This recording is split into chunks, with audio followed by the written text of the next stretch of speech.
good. So I thought I'd do something a bit different. I've had this thing for a little bit. Obviously I'm using the stick, right? But I thought we could go to the mall together. It's kind of fitting. Maybe the mall energy will help me,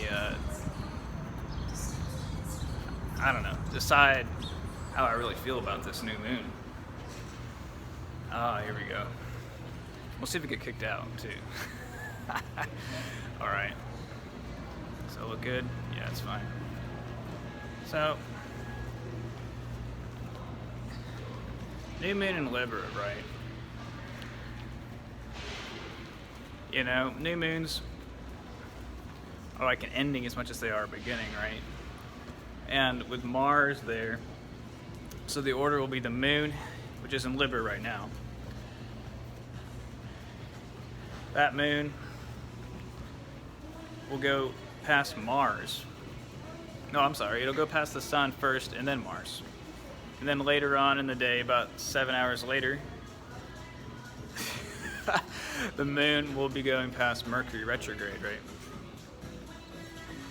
So, I think what that will entail overall, actually being in the mall is kind of distracting. It's kind of like insane, actually.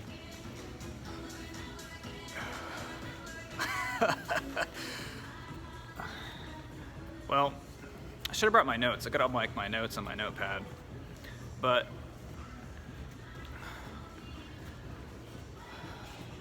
overall, you know, I think it's kind of like moving on in like a disgusting way, right? With Mars and Libra, busted and disgusted, right? Like the sense of being like,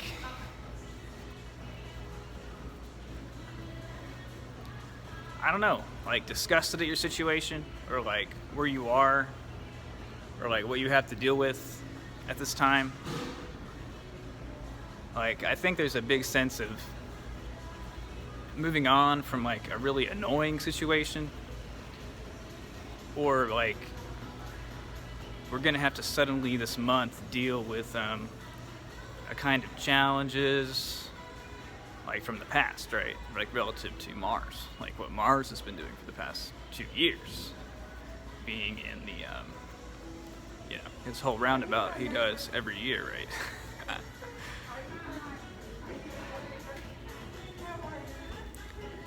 Oh, God help me.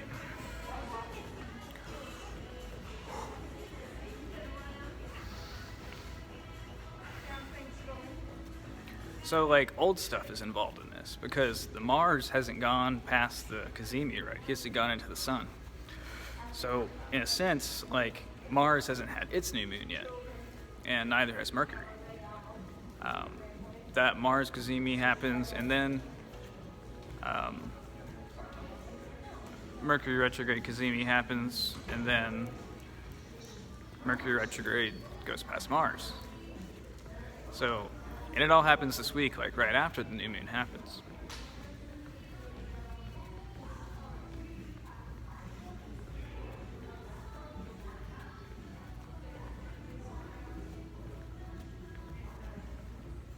Can you hear that?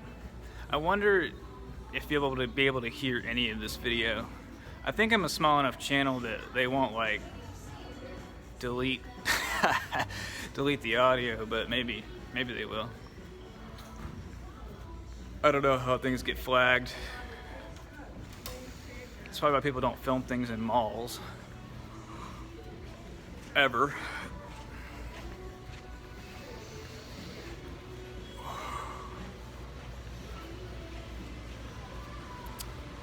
You know, in the beginning of the video, you know, I put that section together with that music piece.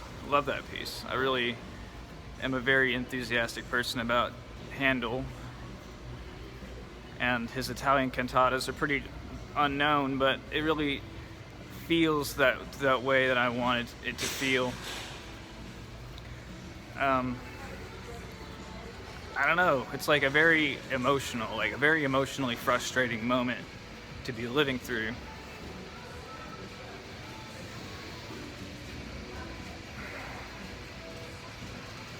I don't like them all.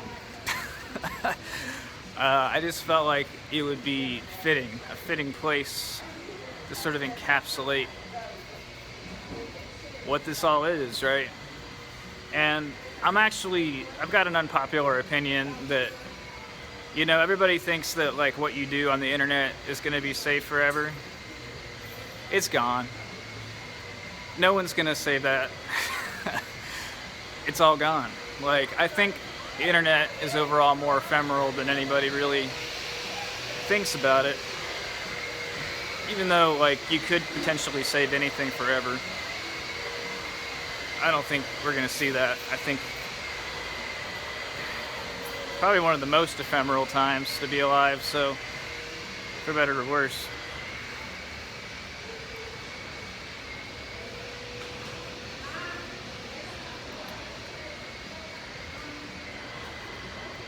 I'm thinking maybe I should re-record this, but I probably won't.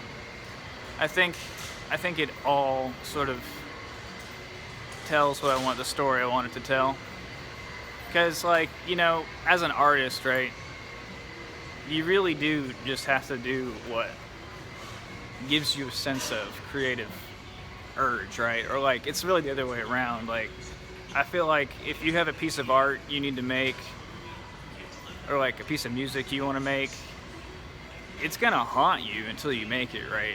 Like, it's like when I want to make something, or I get like a music that I want to make, like, I get like a premonition about it, or like it will not leave my person until I actually do something about it. Until I actually put something into it, make some version of that internal state, I guess.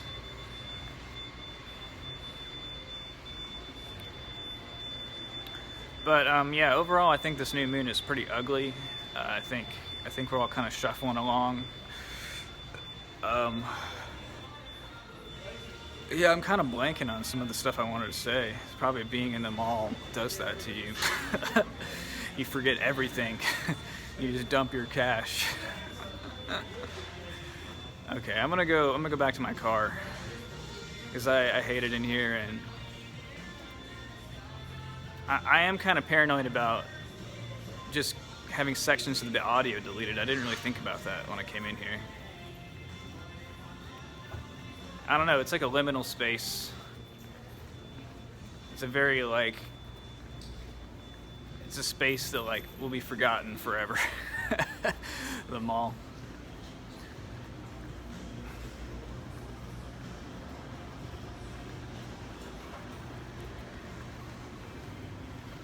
But, you know, right now, I think I got Mercury in the 11th. Mercury's hour when I started this, at least. It's the moon's hour now. I think I got Sagittarius rising with the south node.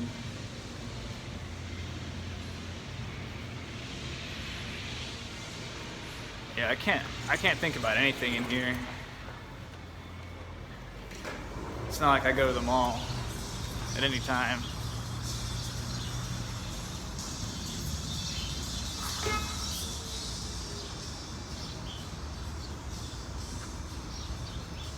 Yeah, I'll go back to my car and we'll look back at my sheet, because I know I'm missing something.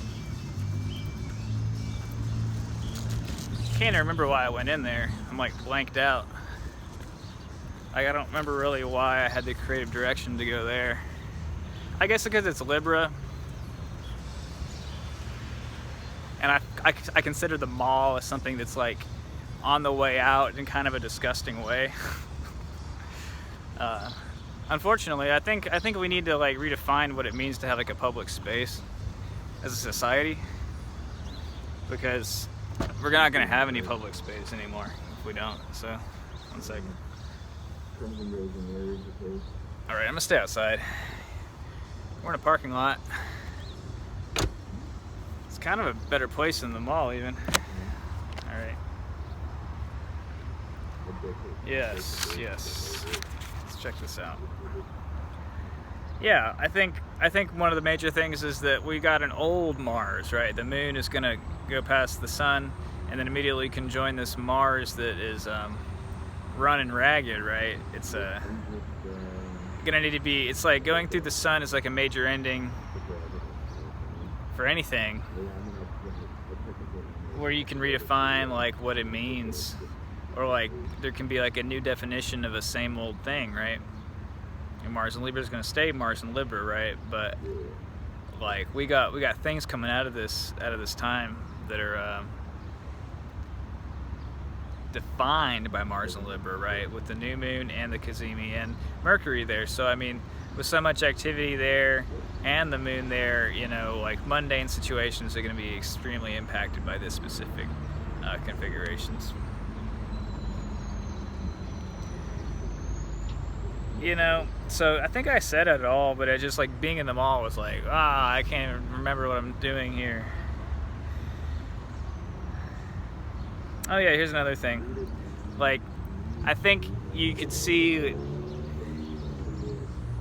major separations come out of this, right? And that's pretty obvious. Having Mars there, close to the moon, and a new moon. You know, I wouldn't be surprised if like a lot of people had to go through like a really nasty separation process, right? That starts now.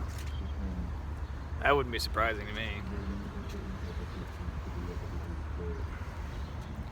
Or just like things coming to an end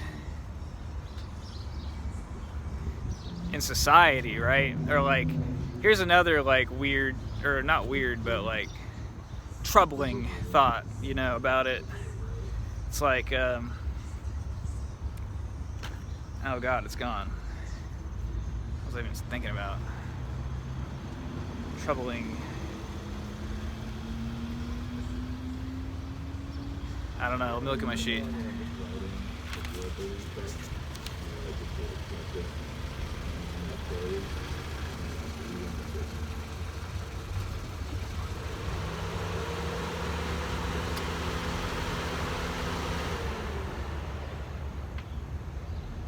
I don't even see it. I don't even see what I was going to talk about on here.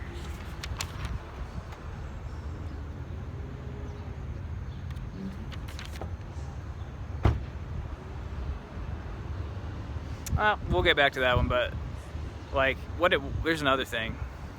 Like, it's kind of like, because Mars is behind the sun, you know, this moving on sort of thing, it has like a hidden quality to it. It's like you're moving on without anybody noticing, or just like, you know, you gotta do what you gotta do, right? And we'll get back to it, right? We'll get back to having like a normal life eventually, or like the semblance of like normality that people want to see, like with Libra stuff. It's not there, and you got to move on. And it's not fair either, but that's just how it goes. And I remember what I was going to say. It's like with Mars there, it's like Mars says no to things or situations in a different way than Saturn, right? Saturn is very like cold in its way of saying no. But Mars says no in a hot way, in like a fiery, aggressive way. And so that saying no is there, like in a social way, in a social sign, an air sign. So, I mean, this could be like, what I'm drawing this to is like, it's kind of like a new end to a sense of civility that we have. So I think, you know, we can see a nastier side of people come out than we already have. And I think we already see it. But it's just like kind of like cementing it. Like it's like if Mars is a no, you know, it's in Libra is civility, or you know, like a semblance of civility so we can do business. It's like saying no to that, or like that's not available. So I think you're going to see a kind of nastiness come out in people, especially in respect to the places of business.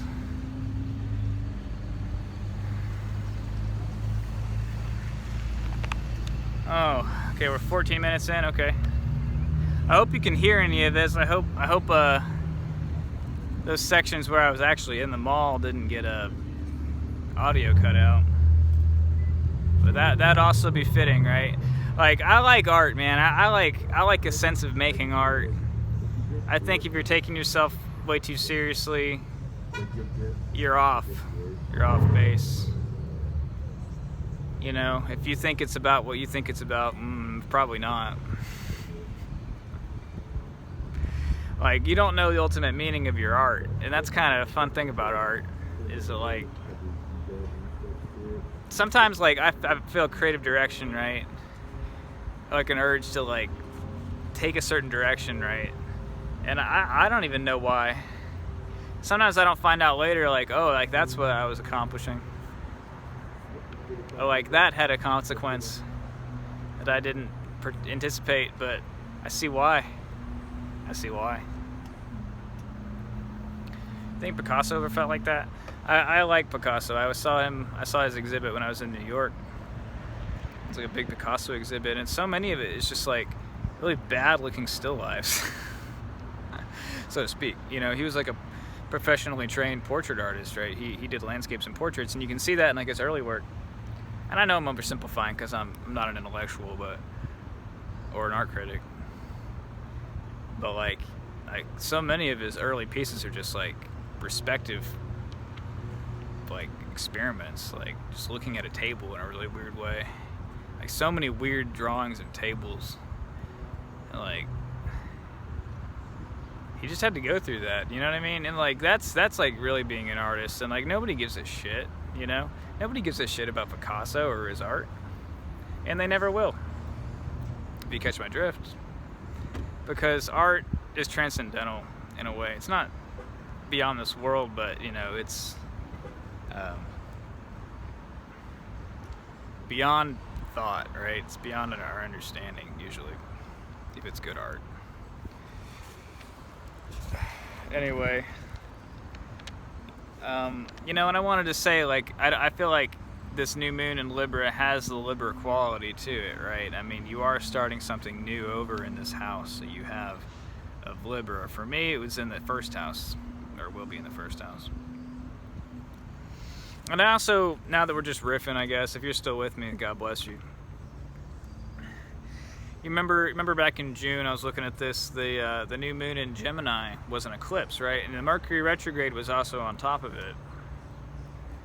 What happened to that area of your life? I was wondering about that. What ended up turning out? Because it was an eclipse.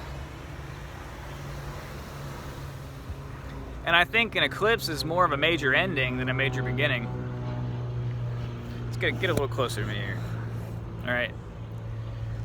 I don't know if you can hear me or not. What happened to that area of your life? For me, that was in the 9th house. So I actually got, like, I had to go, like, spiritually my own way. And not like I wanted to go my way, right? No. But more like, you know, I had conflicts with religious people, and there was like a major ending with me and religious people at that time. You know, religious people don't have any wisdom or understanding, so I mean, that really came to a head, like, in my life.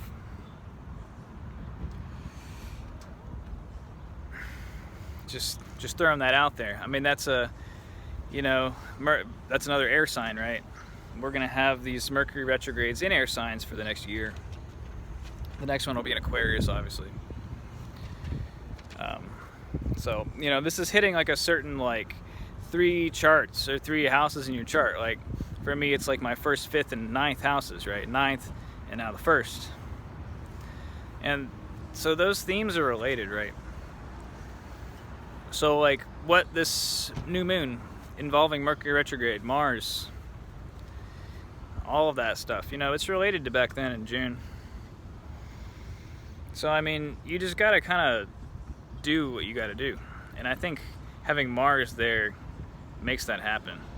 Mars just kind of makes it happen in whatever way it has to go. Okay, let's make sure I'm not missing anything I wanted to say, at least, and then we'll cut this out, I guess.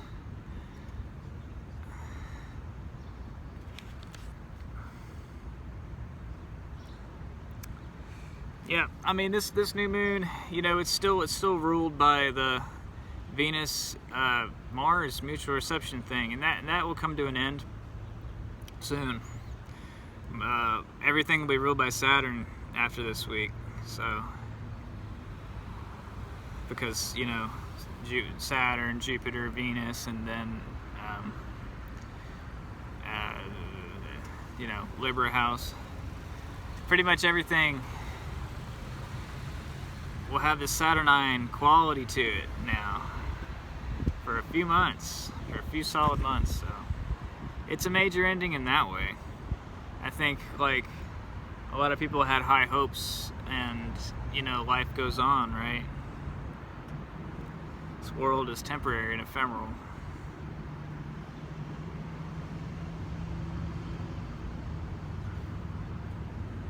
Yeah, and these separations are also going to be hidden too.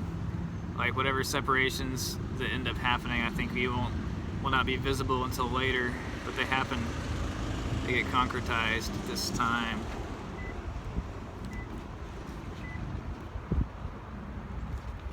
Yep, so we're moving on in a sort of disgusting way that looks good. You know, it looks decent, looks halfway okay. You know? Alright, here's what I want to leave it off on. I think this is a good thought. So, it's like we're being challenged to face how we feel about this major ending, right? With the moon. You know, being right there next to Mars, you know, we're going to feel in a really bad way about this major ending. And that's a challenge, you know. Because, I mean, there's going to be a pull to make it very surfacey, very socialite. But, I mean, those feelings under the surface are going to be real. So how can you face those and express those, that frustration in a way that helps you move on? Also, I think we're challenged to face how we feel about the fact that this major ending is filled with strife and unpleasant, uncomfortable situations. You know, and that's kind of tied into the first thing I said. I don't know what else to say about that. I think we've been talking about that for a little bit now.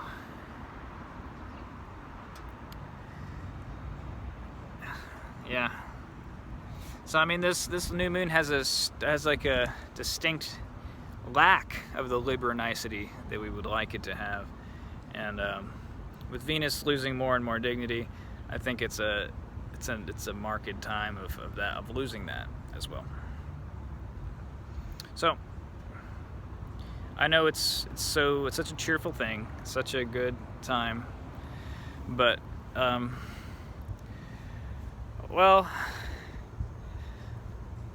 I know you can get through it. I know you've been through worse, so, you know, enjoy it. You know, in a way, you gotta enjoy the bad times and make the best out of bad times. You can grow from bad times. Look at this. I've hardly made videos, but it's an artistic form. And artistic forms allow you to express frustration and anger. Or they can help you express love, right?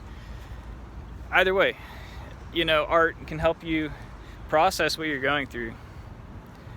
I think it's a lot of, like, martial art is helpful too if you practice that. Like, you can use those forms and those energies to process the feelings that are going on in your body, right? Like with the moon, I think we're going to be processing a lot of this on a bodily level, right? You can get sick from keeping it all in during this time. So please take care of yourself. I love you all. Thank you so much for all that you do in your life. Thank you for watching. Give this video a like if you wish. And really, God bless you. In Jesus' name.